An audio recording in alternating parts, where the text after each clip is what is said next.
Assalamualaikum warahmatullahi wabarakatuh. Bismillah, alhamdulillah, wassalatu wassalamu ala rasulillah Sayyidina maulana Muhammadin ibni Abdullah wa ala alihi wa ashabihi wa man ittaba'a sunnatahu wa jama'atah min yaumina hadza ila yaumin nahdah.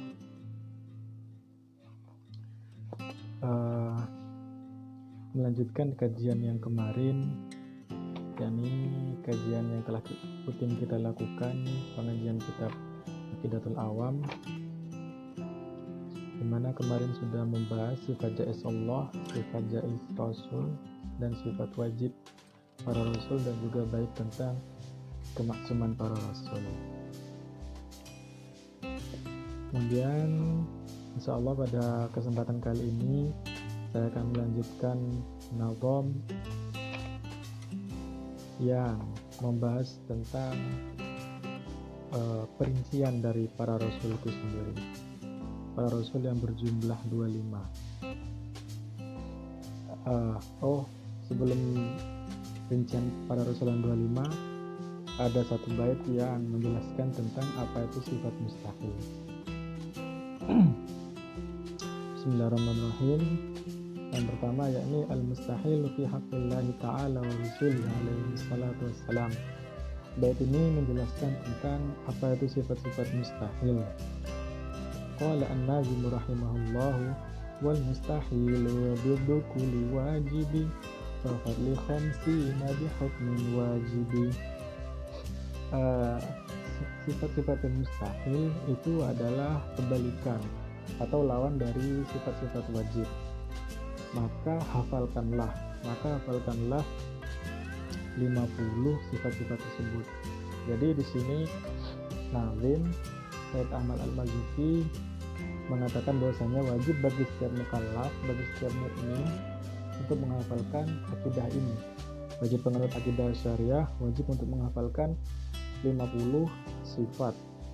50 itu apa saja perinciannya? 50 itu adalah 20 sifat wajib yang dimiliki oleh Allah, kemudian 20 sifat mustahil yang dimiliki oleh Allah, di mana sifat mustahil ini merupakan lawan dari sifat wajib, kemudian 4 itu sifat wajib yang dimiliki oleh Rasul, kemudian 4 sifat mustahil yang dimiliki oleh Rasul, lawan sifat wajib para Rasul, 1 sifat jaiz yang dimiliki oleh Allah, dan juga 1 sifat jaiz yang dimiliki oleh para Rasul, di mana pembahasannya sudah kita bahas pada kesempatan-kesempatan yang terdahulu.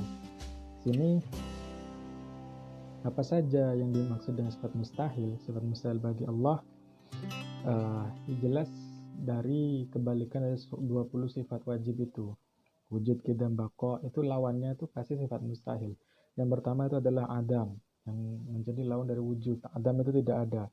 Yang kedua adalah hudud, yang menjadi lawan dari qidam, terdahulu, baru. Itu mustahil bagi Allah. Al-fana, fana itu fana, lawannya kekal, jadi tidak mungkin bagi Allah bersifat fana.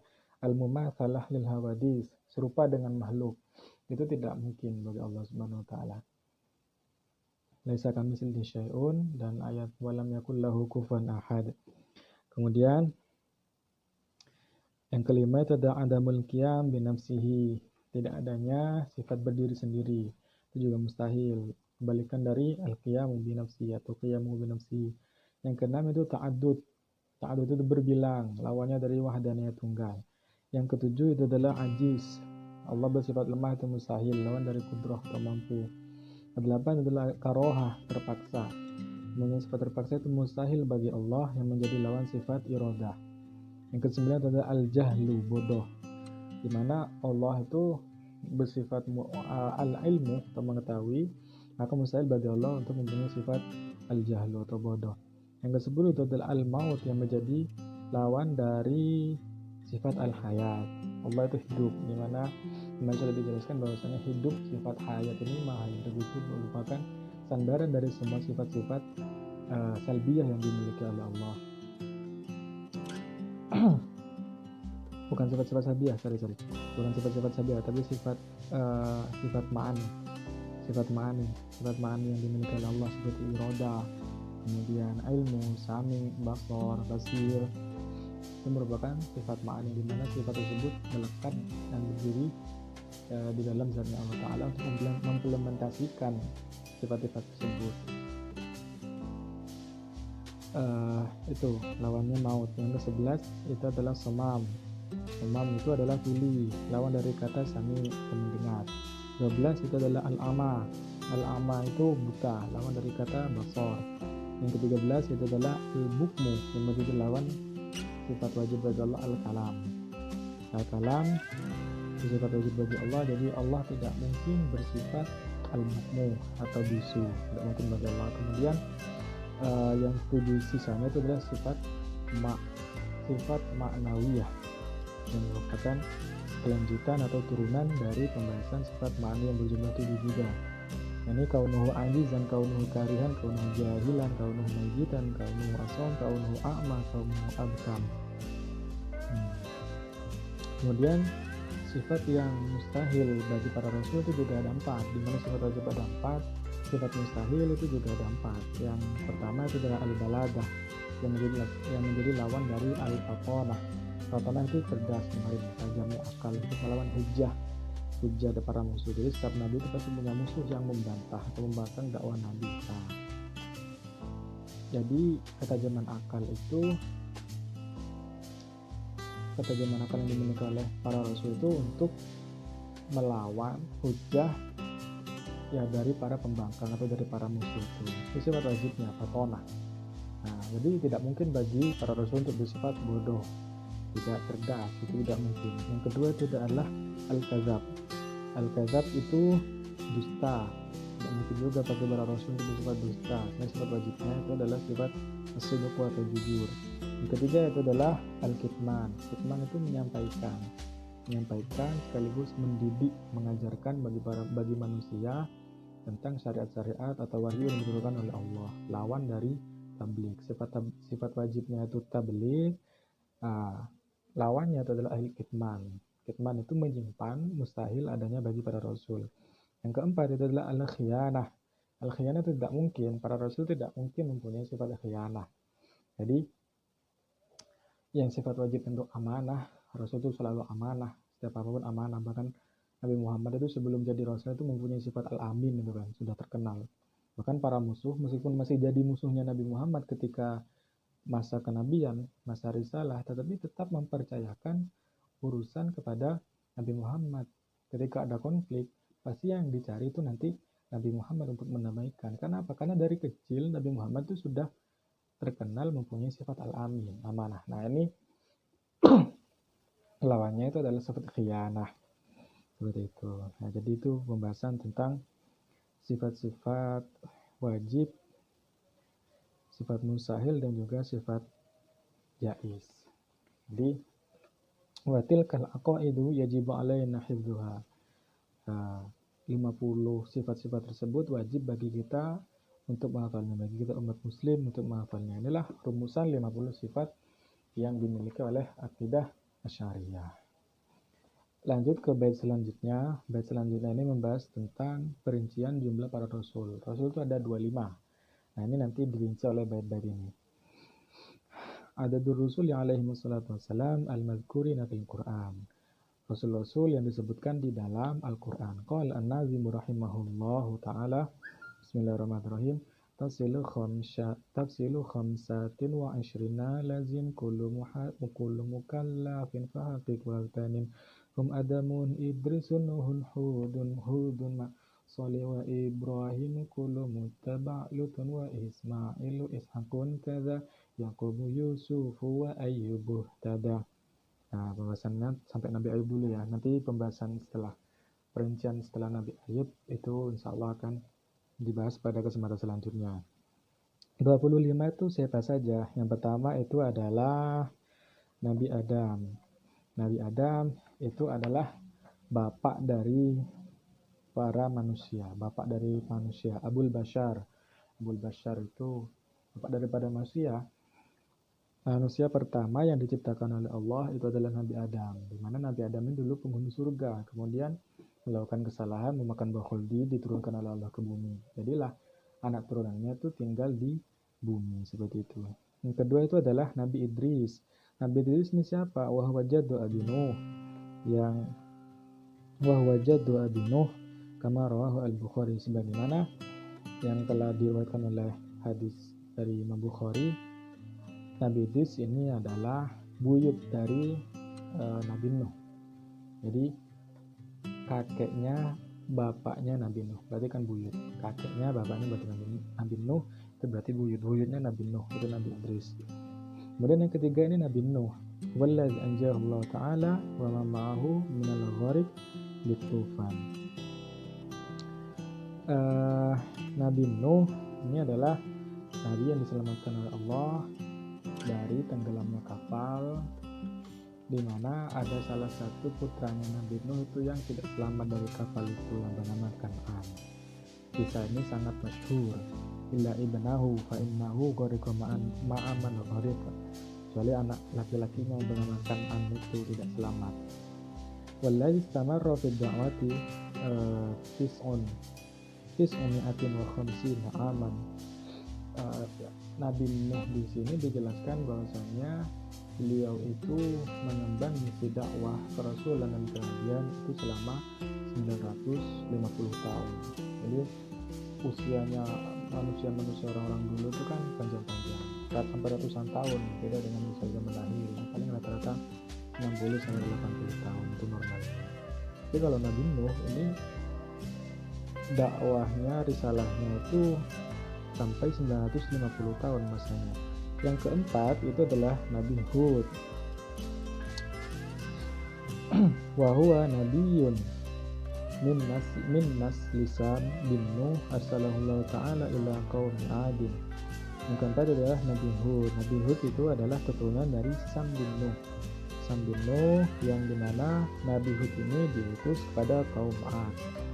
Kaum Ad ini mahir dalam hal arsitek atau dalam hal pemahat lah, bangun rumah, bangun apa, mikmar, sifanil mikmar.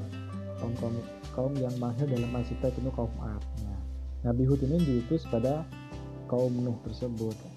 Nah, kaum Ad itu di mana? Kaum Ad itu tinggalnya di pergunungan terletak di daerah Ahqaf, di mana daerah Ahqaf ini posisinya berada di utara wilayah Hadramaut yang sekarang Yaman itu. Di utaranya Hadramaut itu ada pegunungan namanya Ahqaf. Nah, disitulah hidup kaum Ad, di mana Nabi Hud di situ. Yang kelima itu adalah Nabi Shalih. Nabi Shalih ini sama-sama juga dari keturunan Sam bin Nuh. Kalau Nabi Shalih ini diutus kepada kaum Samud. Kaum Samud ini tinggalnya tuh memang di gunung, dari bebatuan. Mereka hidup di gunung-gunung, di mana rumah-rumah mereka itu terbuat dari batu, seperti itu. Wahiyya al-ma'rufah bimadaini Shalih bainal Hijaz was Sam. Kaum Samud ini sekarang masih ada Madain Shalih. Madain Shalih peninggalannya kaum Samud. Madain Shalih ini atau semacam kota atau daerah yang dibangun oleh Nabi Shalih, peninggalan Nabi Shalih itu terletak di antara Hijaz, tanah Hijaz dan Syam. Sekarang masih ada. Kemudian yang keenam itu adalah Nabi Ibrahim. Nabi Ibrahim ini mempunyai gelar Khalilullah dan Abul Anbiya. Nabi Ibrahim ini mempunyai gelar Khalilullah atau kekasih Allah.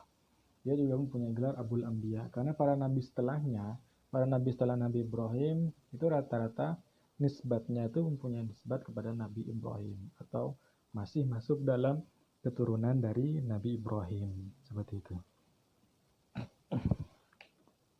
Di mana Nabi Ibrahim ini mempunyai mukjizat ketika dibakar oleh Raja Namrud karena marahnya Raja Namrud karena Nabi Ibrahim ini mendakwakan tauhid, di mana pada waktu itu berhala masih disembah, kemudian marah sama Nabi Ibrahim.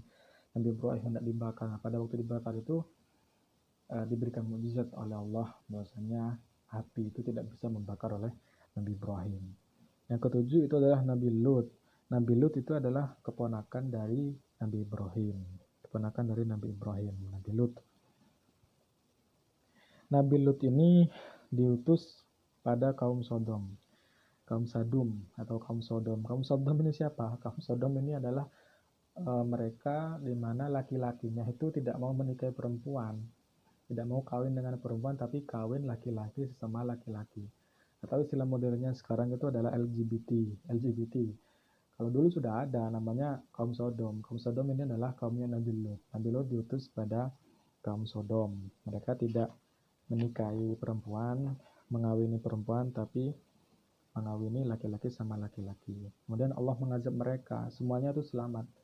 Orang baik termasuk Nabi Lut itu selamat. Tetapi mengazab dengan batu tersebut di kaum Sodom, tetapi sayangnya istrinya Nabi Lut itu termasuk salah satu yang tidak selamat dari azab hujan batu tersebut.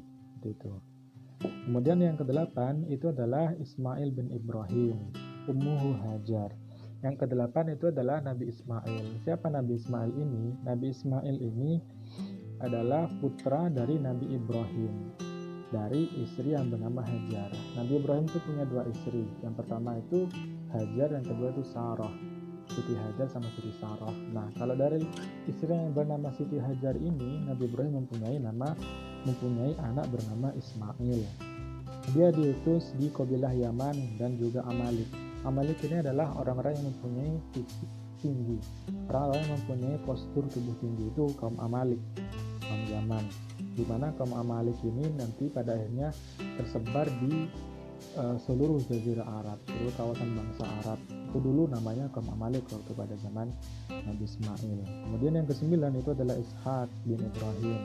Ishak ini saudara satu bapak beda ibunya dari Nabi Ismail, sama-sama anak Nabi Ibrahim, tapi Ishak ini lahir dari istri yang bernama Sarah. Kemudian yang ke-10 itu adalah Yakub bin Ishak bin Ibrahim. Ba'atsallahu nabiyyan ila ahli Kan'an. Yakub ini merupakan anak dari Nabi Ishak, jadi cucunya Nabi Ibrahim dari Nabi Ishak. Nabi Yakub ini diutus pada turunan Kan'an. Kemudian yang ke-11 itu adalah Yusuf bin Yakub bin Ishak bin Ibrahim. Nabi Yusuf ini diceritakan dalam salah satu hadis Bukhari itu, kalau nggak salah dia disebut dengan Al-Karim, Ibnu Karim. Jadi 4, turunan yang keempat. Jadi dari Ishak itu Ishak, Yusuf bin Yakub bin Ishak bin Ibrahim. Itu turunan keempat dari Nabi Ibrahim. Ibrahim punya anak dari Sarah atau dari Siti Sarah, istrinya Sarah, jadi bernama Ishak. Ishak punya anak bernama Yakub. Yakub punya anak yang bernama Yusuf. Jadi keturunan 4 ini dengan Nabi Ibrahim semuanya menjadi rasul, semuanya menjadi nabi, begitu. Kemudian yang ke-12 itu adalah Ayub. Faqad zakara annahu rajulun min waladi Is bin Ishaq bin Ibrahim. Maksudnya Ayub ini adalah keturunan dari Is bin Ishaq bin Ishaq bin Ibrahim. Ini juga termasuk keturunan dari Nabi Ibrahim, tapi bukan jalurnya dari Yakub. Sama-sama keturunan dari Nabi Ibrahim, cuman bin Is bin Ishaq bin Ibrahim, seperti itu. Jadi sama dengan, masih saudara dengan Nabi Yusuf, cuman beda jalur nasabnya. Itu adalah Nabi Ayub. Wa huwa an-nabiyyu alladzi yutrabu bihil mathalu fis sabri. Bahwasanya Nabi Ayub ini seringkali dijadikan teladan dalam hal kesabaran. Kita tahu ceritanya Nabi Ayub itu adalah beliau itu diberikan beban yang sangat berat oleh Allah, diberikan sakit, tetapi beliau dalam menghadapi sakit yang diberikan Allah tersebut, berikan beban kerasulan sampai sakit tersebut, beliau itu dalam keadaan yang sangat sabar. Maka dari itu para ulama itu menegaskan bahwasanya seringkali contoh keteladanan kesabaran itu pasti contohnya itu adalah Nabi Ayub, seperti itu. Tapi walaupun begitu, Nabi Ayub ini tidak masuk dalam ulul azmi. Ulul azmi itu siapa? Ulul azmi itu kemarin sudah dijelaskan, Nabi Muhammad, Nabi Isa, Nabi Musa, Nabi Ibrahim, dan Nabi Nuh. Tapi walaupun begitu, kesabaran Nabi Ayub ini sangat luar biasa. Meskipun dikasih sakit, meskipun dikasih beban lah, dikasih beban oleh Allah Subhanahu wa taala, selain beban untuk menyampaikan dakwah, selain beban pasti punya musuh. Karena setiap nabi itu pasti punya musuh, makanya itu setiap nabi itu punya fatwa karena untuk melawan hujah dari para musuh tersebut. Tapi Nabi Ayub ini masih diberikan beban lain oleh Allah Subhanahu wa taala, tapi beliau itu masih mampu mengemban rasa sabarnya seperti itu. Mungkin cukup sekian pembahasan pada malam hari ini, kesempatan kali ini. Untuk selanjutnya nanti akan dibahas tentang Nabi Syuaib dan seterusnya. Perincian dari 25 rasul. Kurang lebihnya mohon maaf, semoga apa yang dibahas pada kesempatan kali ini bisa bermanfaat, bisa memberikan manfaat bagi kita semua. Amin amin ya rabbal alamin. Wallahul muwaffiq ila aqwamit thoriq. Assalamualaikum warahmatullahi wabarakatuh.